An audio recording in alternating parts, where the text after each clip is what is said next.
O'tkir Abdurahimov Zulmatdagi saltanat. Admiral yana qadahlarga aroq quydi va unga imo qilib ichib yubordi.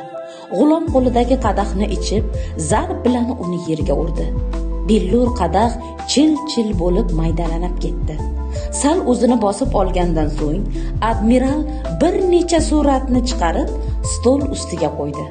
Suratlarda Angildan boshqa har xil holatlarda bir qariya va kampirning qo'llari orqasiga bog'lanib bo'g'izlangan holatdagi tasviri tushirilgan edi. Aziz kitobxonlar, ushbu asarni o'qir ekansiz, halol mehnat qilib charchamaydigan va hech qachon mehnatdan qochmaydigan oriyatli bir yigitning qanday qilib jinoyatchilar olamiga tushib qolganligi hamda ularning yetakchilaridan biriga aylanganligi taqdiri bilan tanishib chiqasiz. Jinoyat olamidagi ko'p iste'dod egalari taqdiriga boqib, o'z zamonasining yetuk insonlari bo'lishi mumkin edi-ku degan o'ydan qalbingiz allanechuk bo'ladi.